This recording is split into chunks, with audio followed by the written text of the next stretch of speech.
सतगुरु दयाल को मुख हृदय हरिनाम नित्य प्रतसंगत साधकी हरि मोक्ष सुखराम। ब्रह्म विध्वंस का अंग है महाराज का।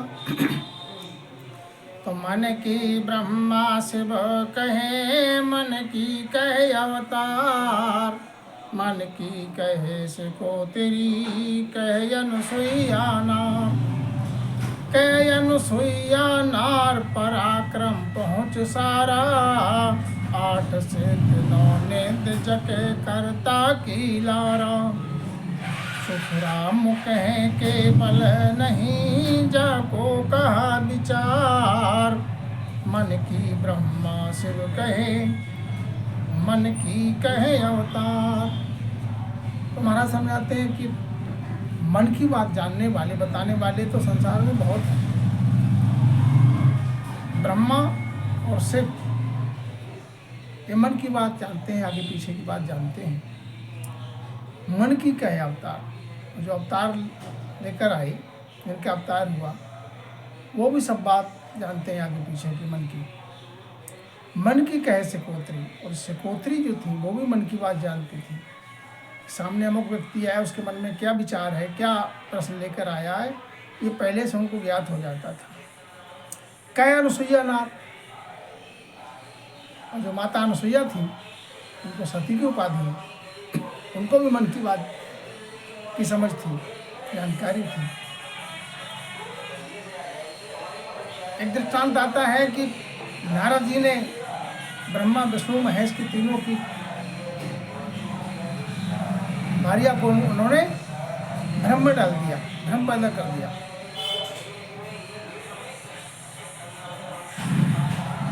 भ्रम पैदा क्या कर दिया कि माता अनुसुईया की परीक्षा लेने के लिए भेज दिया।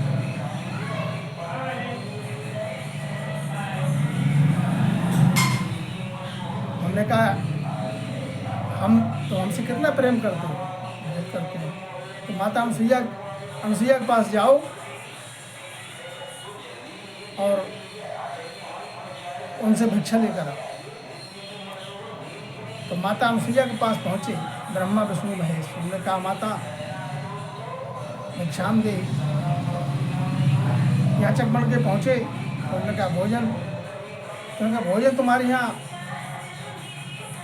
हम नग्न होके भोजन खिलाओ तो पा सकते हैं, और नहीं तो नहीं। अब अगर वो असमंजस में ये पड़ गई, भोजन इनको नहीं खिलाते हैं तो हमारा गृहस्थी धर्म लाजता है, और भोजन खिलाते हैं तो इनके लिए इन्होंने शर्त ऐसी रख दी कि नग्न होकर भोजन खिलाओ। विचार किया तो उन्होंने कहा ठीक है खिलाएंगे भोजन। तो उन्होंने अपने पराक्रम से तीनों के लिए बालक बना दिया, ब्रह्मा विष्णु महेश के लिए। कैसे बना दिया कि उनके लिए पता था, मन की कहे अनुसार, कहे अनुसुईया, मन की बात अनुसुईया ने जान ली थी। अनुसुईया माता के मन में क्या है, इसलिए उनको छोटा शिशु बना दिया, अबोध बालक बना दिया, पालने में सुला दिया तीनों को, और फिर उनके लिए दूध तीनों के लिए पिलाया। नग्न हो गए तो उनका भी व्रत रह गया। मन की बात उन्होंने जान ली तो उनका गृहस्थी धर्म भी खंडित नहीं हुआ। अब इसके बाद जो है तीनों की पत्नी आई, इंतजार देखते देखते कि कहाँ गए हमारे ब्रह्मा विष्णु महेश। तीनों पत्नियां जो है आपस में मिली, तो उन्हें ढूंढते ढूंढते तलाश करते हुए माता अनुसुईया के आश्रम पर जब पहुँची, तो यहाँ पर एक पद है कि माता अनुसुईया ने डाल दिया पालना, और तीनों देव झूल रहे बनकर के लालना। तीनों देव शिशु रूप में झूल रहे हैं। उन्होंने कहा माता तुमने ये क्या किया, हमारे पतिदेव हमें वापस करो। तो ले लो, तुम्हारे पतिदेव सामने हैं। अब वो कैसे पहचाने उनके लिए कौन से हमारे हैं। तो उन्होंने कहा अपने ही ले जाना भाई। बोले माता हम आपके परीक्षा लेने के लिए हम जो गलती की उसके लिए क्षमा दें, और हमारे पति जैसे थे वैसे ही लौटा दें जैसे आपके पास आए थे। तो माता अनुसुईया ने उनके लिए उसी रूप में फिर कर दिया वापस। तो इस प्रकार महाराज समझाते हैं मन की बात बताने वाले संसार में बहुत हैं। 8 सिद्ध 9 नित्य जके कर्ता की डारा। किसी को 8 प्रकार की सिद्धि प्राप्त हो जाए, नवी निधि प्राप्त हो जाए तो भी कर्ता के लागे ही। मन की ब्रह्मा से कहे, मन की कहे अवतार। महाराज समझाते ये पहुँच पराक्रम अगर किसी में आ जाए तो ये भ्रमित नहीं होना चाहिए कि यही सर्वोच्च है, ये चमत्कार है, पर्चा है माया के अंदर। तो मिले राज पाठम, मिले सुख खाटम, मिले बोध भारी, मिले शोध सारी, मिले धन सोई, नगर सेठ होई, बिना राम रटना कदे मुख नाही, बिना राम रटना सब झूठ कहाई, मिले सुख सारा सोखा खुमाही। महाराज समझाते हैं और अन्य प्रकार की भक्ति करके, सर्वगुण भक्ति करके राजपाट का सुख संसार का मिल सकता है, फल पावे पदवी मिले, ये सब कुछ मिल जाता है। लेकिन क्या है, गर्व नहीं छूटेगा। मिले सुख खाटम, अपार सुख मिलेगा, भारी बुद्धि मिल जाएगी, धनवान हो जाएगा, अपार धन होगा, इतना धन होगा कि नगर का सेठ कहलाएगा, नगर में सबसे धनी व्यक्ति हो जाएगा। लेकिन महाराज समझाते हैं ये बिना राम रटन के सब झूठ है, क्योंकि परम मोक्ष नहीं होगी, आवागमन से रहित नहीं होगा। जो सुख मिले हैं ये सब खाक में मिलने वाले हैं। सर्वगुण निर्गुण बीच में अर्थ मध्याय, सर्वगुण सुख, सुख राम का निर्गुण जन्म मिटाए। सर्वगुण भक्ति करने से संसार का सुख मिलेगा, संस्कार का सुख, यश वैभव धन संपत्ति से भरपूर होगा, और निर्गुण भक्ति करेगा तो आवागमन से रहित हो जाएगा। ये अंतर है। पढ़े वेद सोई, पढ़े पामलोई, सब देव सारा, मिले बारंबारा, चल मन जाताई जहाँ चल जाही, बिना राम रटना कदे मोक्ष नाही, मिले सुख सारा सोखा खुमाही। महाराज समझाते हैं कि चारों वेद का ज्ञाता हो जाए, इतना विद्वान हो जाए कि सब लोग सभा में जब प्रवचन सुनाए तो सब पाँव पड़ने लगे, यहाँ तक कि देवलोक के देवतागण भी झुकने लगे, वो भी बार बार दर्शन प्रणाम के लिए आए।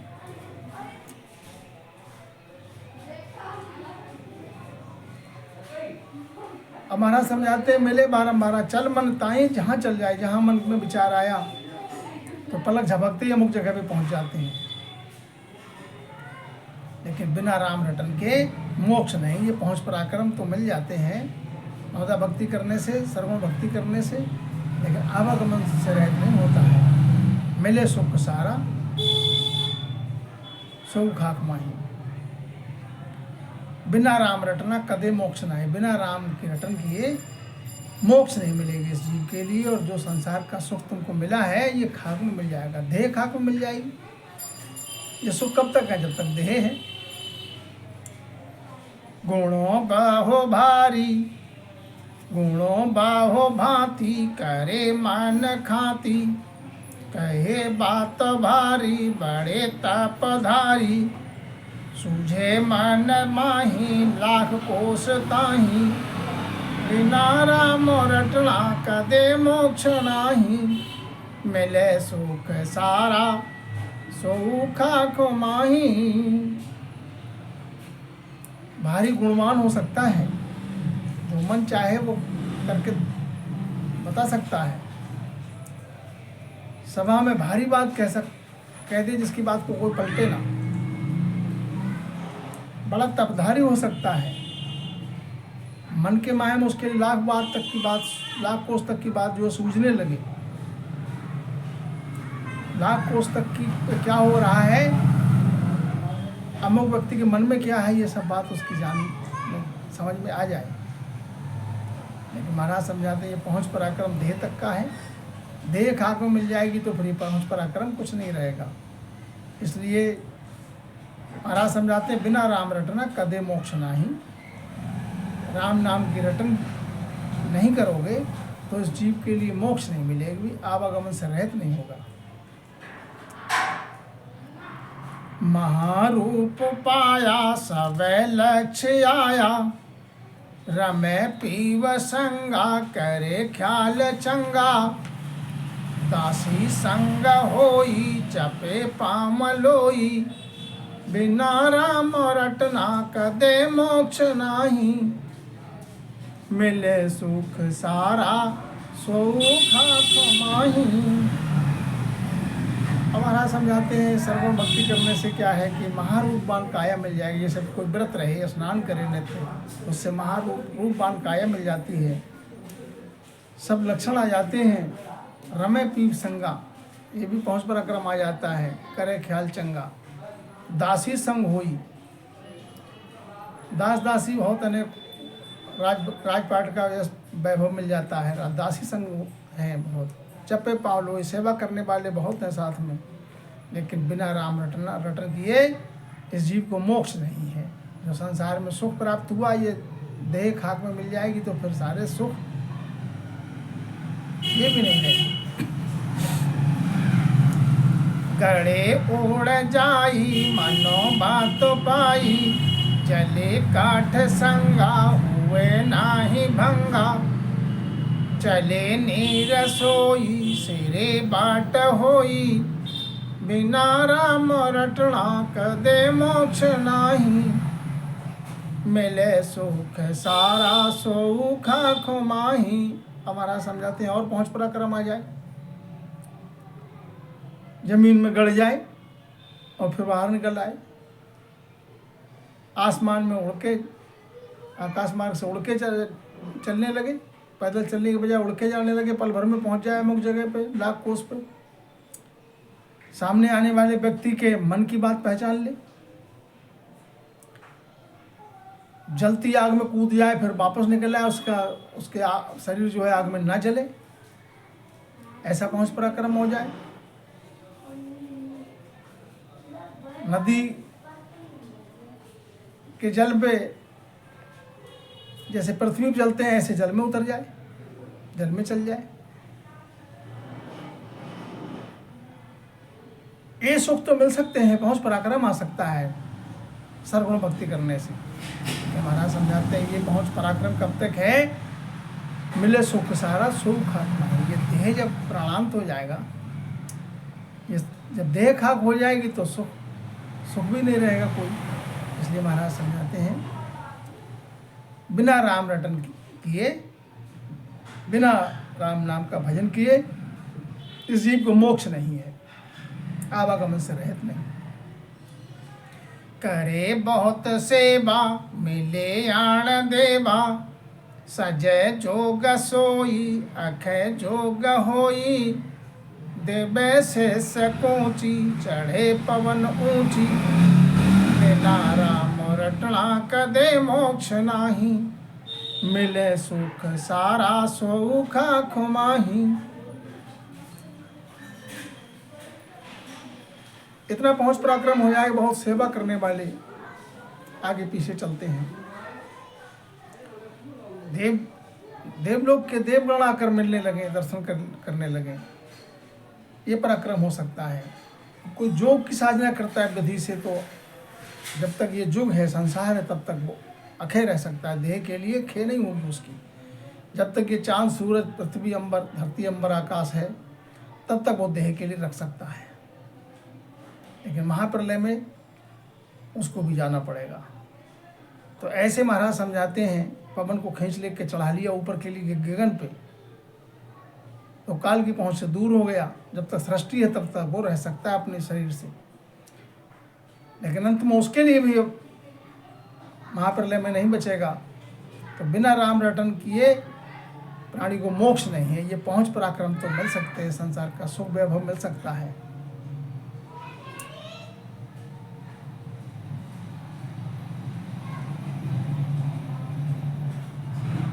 जबे काल आवे चढ़े गगन जावे, ऐसी वेद पाई सब सिद्ध आई, सुनो सब कोई नवो नेद होई, कहे सुख रामा बिना सुण श्यामा, वृथा बिन भक्ति भेष ग्रह धामा।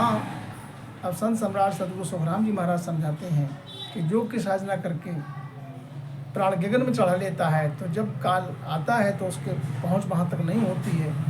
इसलिए काल को भी दगा दे जाते हैं और काल की पहुंच से बाहर हो जाते हैं। ऐसी विधि आ जाती है, ऐसी सिद्धि प्राप्त हो जाती है। तो महाराज समझाते सबको ही सुनो, 8 सिद्धि 9 निधि मिल जाती हैं। ये पहुंच पराक्रम गुण आ जाता है, लेकिन बिना राम की रटन किए, वृथा बिन भक्ति, बिना ब्रह्म भक्ति किए,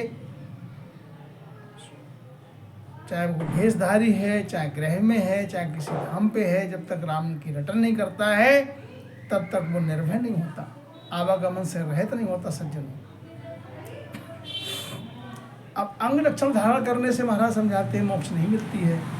भेष बनाने से या अंग लक्षण धारण करने से मोक्ष मिल जाती, तो उसके लिए महाराज ने आगे समझाया है क्या? हेण पुरुष जत जोर काछ सपने नहीं खोले, तपसिया समनाय रूख बागल नित झूले। त्यागी स्वान समान यान जुग में नहीं कोई, भेड़ सरोवर यंग फेर गरीबी नहीं होई। तो मैं ना सम बोली नहीं, गूंगे समान नहीं मौन, बिन रटना सुख राम के मोक्ष पहुँचा कौन। उदाहरण देते हैं महाराज कि हेड़ पुरुष जत जो, अगर जत धारण करने से मोक्ष मिल जाए तो हेड़ पुरुष जो है उसकी तो कभी सपने में भी कांच नहीं खुलती है, तो उसको मोक्ष हो जाना चाहिए। तप करने से मोक्ष मिल जाए तो बगुला से ज़्यादा तपसी कौन है कि एक पैर से खड़ा होता है, जल में अपनी सुरती लगाए रहता है अपने लक्ष्य पर। उसके समान कोई तपसी नहीं एक चित्त से, उसको पहले मोक्ष हो जाना चाहिए। और त्याग करने से मोक्ष मिले, लोग त्याग करके चले जाते हैं सब कुछ। तुम्हारा समझाते स्वान के समान कोई त्यागी नहीं है कि उसका उदर पूर्ति होने के बाद चाहे कितना ही अच्छा व्यंजन हो उसको छोड़ के चला जाता है, माने संग्रह नहीं करता, उसको मोक्ष हो जाना चाहिए पहले। और गरीबी धारण करने से मोक्ष मिल जाए तो भेड़ के समान कोई गरीब नहीं, वो उसकी गर्दन कट जाए तो भी वो उठने कहती है। एक भेड़ अगर समूह में जा रही है तो एक के पीछे एक जाती रहेगी, सामने अगर एक किसी कारण से एक कुएं में गिर जाए तो उसके पीछे सब उसी में पड़ जाएंगे, लेकिन रास्ता नहीं बदलेगी। और मीठा बोलने से, मधुर वाणी बोलने से मोक्ष मिल जाए तो महाराज ने समझाया मैना सम बोली नहीं, मैना के समान मीठा कौन बोलता है, उसको मोक्ष मिल जाना चाहिए। गूंगे समान नहीं मौन, और कुछ लोग मौन धारण कर लेते हैं, हमें संसार में बोलना नहीं, बात नहीं करना है। तो मौन धारण करने से अगर मोक्ष मिले तो गूंगे को सबसे पहले हो जाना चाहिए मोक्ष। तो इसलिए महाराज समझाते ये अंग लक्षण बनाने से बाहर के इनसे मोक्ष नहीं मिलेगी। बिन रटना सुखराम का मोक्ष पहुँचता कौन, बिना नाम के रटन किए मोक्ष कोई नहीं पहुँचा, आवागमन से रहित कोई नहीं हुआ सज्जनों। तो इसलिए क्या करना है, ब्रह्म भक्ति करना है, राम नाम की रटन करना है सतगुरु विधि से। और बताते हैं लक्षण जरणा जमी समान रूख समसती न कोई, दाता इंद्र समान सिद्ध पारस समलोई। पवन एकोंकार बतख समनाय सयाणी, लाख कोश की बात वस्तु से को तरी जानी। ये यंग मत लछ पूतिया हे बहुता में होए, दिल रटना सुख राम के मोक्ष न पहुँचे कोई। अंग लक्षण करने वाला समझाते जरणा जमीन समान, जमीन समान कौन, किसका जरणा का अंग जो है जमीन के समान धैर्य किसमें है, उसका जब किसान जो है उनका उसका सीना चीरता है, धरती पे मानो सब जीव जंतु जो पेशाब करें, मल त्यागें, सब कुछ सहन करती है, फिर भी अन्न तुमको देती है, पालन करती है, उसी पे बसेरा करते हो। माँ के समान पालती है धरती, एक तो जन्म देने वाली माँ है और दूसरे धरती को भी माँ का दर्जा है, धरती को भी माँ कहा है, वो भी पालनहार है। रूक्षम सती न कोई। वृक्ष के समान अगर महाराज समझाते हैं, अगर सत्कर धारण करने से मोक्ष मिले तो रूप माने वृक्ष के समान सती कौन है कि सर नीचे पैर उल्टा। वृक्ष की योनि में क्या है, सर नीचे पैर ऊपर। तो पहले इनको मोक्ष हो जाना चाहिए वनस्पति के लिए। दाता इंद्र समान, दातार बनने से अगर मोक्ष मिल जाए दान पुण्य करने से, तो महाराज समझाते हैं इंद्र के समान कौन दातार है। जो मेघ बरसते हैं तभी सृष्टि का पालन होता है। अगर इंद्र जो है वो दातार ना बने, जल न बरसाएं, तो जमीन पे अनाज पैदा नहीं होगा, क्या खाओगे। सिद्ध पारस समझे, और सिद्ध जो है वो पारस के समान कोई नहीं। पारस का में ये गुण है, ये सिद्धि प्राप्त है कि उसका लोहा उससे स्पर्शन करा दो तो उसका अंग पलट जाता है, सोना मिल जाता है। पावन एक ओंकार बतख समनाया साणे, बतख के समान कोई सयाना नहीं। और लाख कोस तक की बात सुकोत्री जान लेती थी कि अमुक जगह पर क्या हो रहा है, सामने आने वाले के मन में क्या है, तो उनको पहले हो जाना चाहिए मोक्ष। तो ऐसे अंग और मत लक्षण धारण करने से अगर पहुंच जाए तो महाराज समझाते हैं ऐसे अंग लक्षण तो बहुतों में है, लेकिन महाराज समझाते हैं इनके अंग लक्षण से मोक्ष नहीं मिलेगी। बिना रटना सुख राम का मोक्ष न पहुँचे कोई, बिना रटन किए नाम की मोक्ष नहीं पहुँचे कोई। बन में बास न चीत रोज हिरणानित होई, मूसो गुफा बढ़ाय सिंह संग रहे न कोई। ओहूँ घट घट जान भेख टेली बहु की ना, निर्मोही नागण होय पमर वासा भागा चित दीना। तो अलमास्ता यज घर रहे ये लच बहुता होय, बिन रटना सुख राम के मोक्ष न पहुँचे कोई। अब सतगुरु जी महाराज समझाते हैं वन में वास करने, जैसे कोई कहा सोचे कि हम गृहस्थी का त्याग करके वन में वास करेंगे प्रभु से तभी मिल सकते हैं, तो वन गृहस्थी का वास तज के और वन में अपना बसेरा करे। तो वन में वास करने से महाराज समझाते हैं मोक्ष मिल जाए। तो हिरण और वन के जो जीव हैं पशु पक्षी, वो तो वन में रहते हैं, तो उनको सबको मोक्ष मिल जाना चाहिए। और कोई सोचे कि हम गृहस्थी का त्याग करके गुफा में बैठ के साधना करेंगे, तो गुफा में अगर बैठने से अगर मोक्ष मिल जाए तो मूसो चूहा जो है, चूहा गुफा में ही रहता है, बिल में रहता है, उसको मोक्ष हो जाना चाहिए। और एकांतवास करने से मोक्ष मिल जाए तो सिंह के लिए माने शेर के लिए सबसे पहले मोक्ष हो जाना चाहिए। सिंह के शेर के साथ में कोई नहीं रहता, अकेले रहता है। ओम घट घट जान, और ओम की साधना करने से मोक्ष मिले तो ओम तो सबके घट में रमण कर रहा है, सबके घट में श्वास चलती है, तो सबको ही मोक्ष हो जाना चाहिए। इस प्रकार से महाराज समझाते हैं भेष बनाने से, छापा तिलक लगाने से मोक्ष मिल जाए तो गिलहरी के लिए सबसे पहले मोक्ष मिलना चाहिए। तो जन्म से ही तिलक की तरह छापा उसके पूरे शरीर पे लगा हुआ है, भेष बना हुआ है, तो नहीं मिलेगी। मोह त्यागने से यदि मोक्ष मिल जाए तो नागिन से जैसा त्यागी, मोह का त्यागी कौन है, जो अपने ही बच्चे को खा जाती है। जिस प्रकार से जब नागिन अंडे देती है तो एक अंडे देने से पहले एक लकीर खींच देती है, उस लकीर के बाहर जो निकल गया वो तो बच जाता है, और जो लकीर के अंदर रह जाता है उनको सबको उनको जो है नागिन खा जाती है। तो उनसे ज़्यादा निर्मोही कौन है, उसको मोक्ष मिलना चाहिए पहले। भंवर बागा चित दीना, और चित्त लगाने से अगर मोक्ष मिल जाए तो भंवर से ज़्यादा बढ़िया चित्त कौन लगाता है। कि पुष्प पे जब बैठता है, फूल पे, उसकी सुगंध में इतना मस्त हो जाता है कि सूर्य अस्त होता है तो फूल की पंखुड़ी जो है वो बंद होने लगती हैं। अब उसको उसकी सुगंध में इतना मस्त हो जाता है, उसको ये भी भान नहीं होता ये फूल की पंखुड़ी बंद हो रही है, मैं भी बंद हो जाऊंगा। तो बंद तो उसमें हो जाता है, लेकिन वो इतना एकाग्र चित्त होकर उसमें मस्त हो जाता है। भंवर बागा चित्त दीना, ऐसा चित्त लगाने से मोक्ष मिले तो भंवरे को सबसे पहले मिल जाना चाहिए मोक्ष। और अलमस्त रहने से मोक्ष मिले तो महाराज समझाते हैं अजगर जैसा अलमस्त कौन है, जो अपने भोजन की भी परवाह नहीं करता है, एक जगह पड़ा ही रहता है।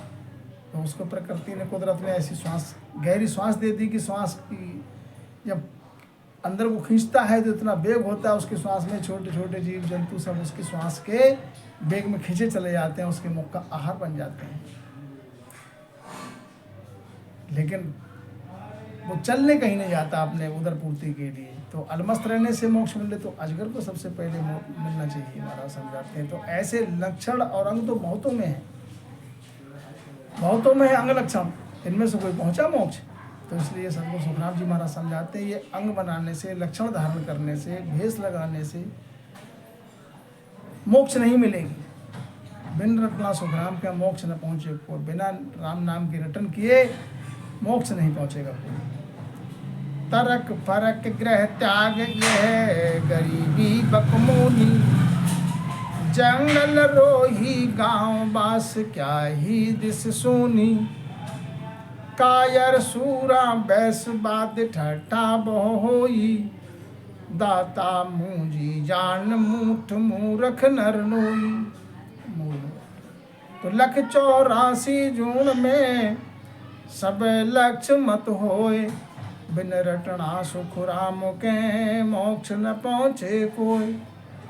हमारा समझाते हैं, कोई तर्क करे या फर्क से रहे या गृह त्याग करके चला जाए या गरीबी धारण करके अपना जीवन यापन करने लगे या बहुत वक्ता बन जाए बड़ा, या कोई मौन धारण कर ले, या कोई जंगल में रहने लगे, या कोई पर्वत पर पहाड़ पर वास करने लगे, या कोई गांव में वास करता है, तो सुने तो सब कोई नहीं। महाराज समझाते हैं सब जगह वासा है। तो कायर सूरा बैस बाद ठट्टा बोल, महाराज समझाते हैं एक कायर है एक सूरवीर है, तो उनका क्या संग्राम होगा? कायर का सूर का क्या संग्राम? ठट्टा ही होगा। जैसे एक दातार है एक मूंजी है, तो उनका काय का मेल है?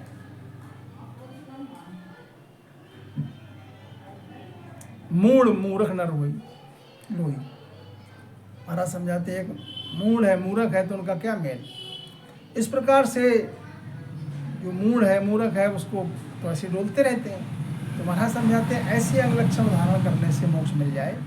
तो लक्ष्य 84 जून में सब लक्ष्य मत हो, सब में है कोई ना कोई लक्ष्य और अंग लक्षण सब में है, सबको मोक्ष मिल जाना चाहिए। तो महाराज समझाते हैं मोक्ष अंग लक्षण धारण करने से, भेष बनाने से, तिलक छापा लगाने से मोक्ष नहीं मिलेगी। बिन रटना सुखराम के मोक्ष न पहुँचे कोई। बिना राम नाम की रटन किए मोक्ष कोई नहीं पहुँचे।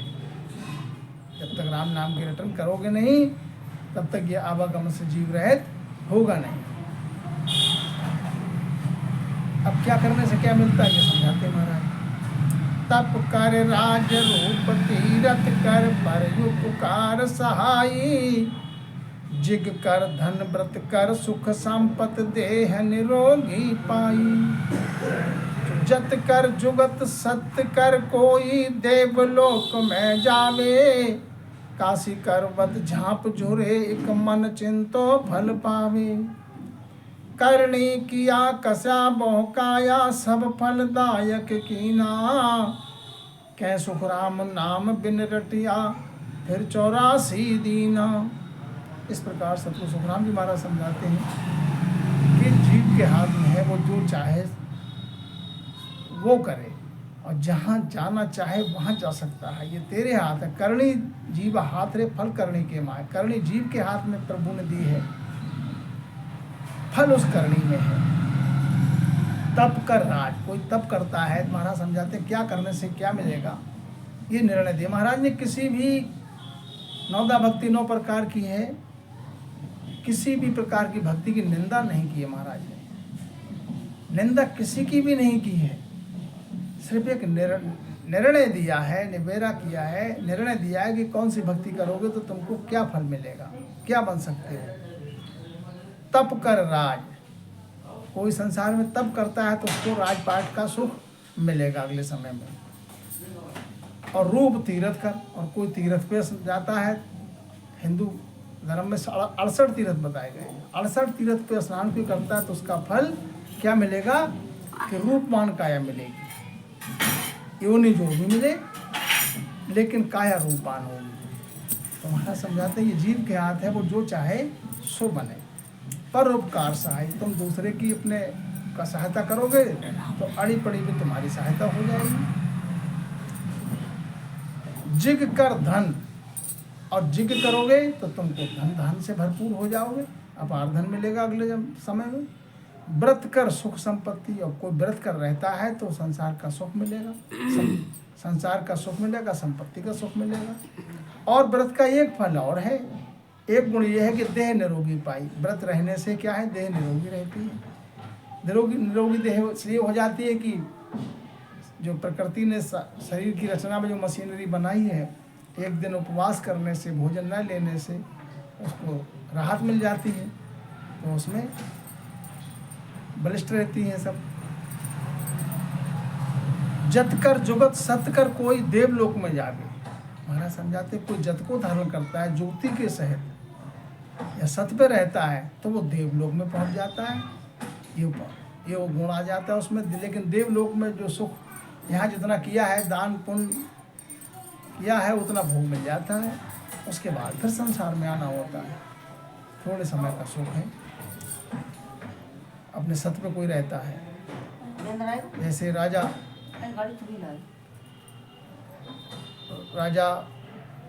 हरिश्चंद्र, राजा कर्ण, राजा बलि, इनके लिए स्वर्ग का सुख मिला था। ये अपने राजा हरिश्चंद्र सत्य पे थे, राजा कर्ण दानी थे।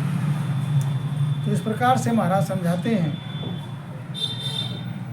सत करने से देवलोक में पहुंच जाते हैं, सत करने से, दान पुण्य करने से। और काशी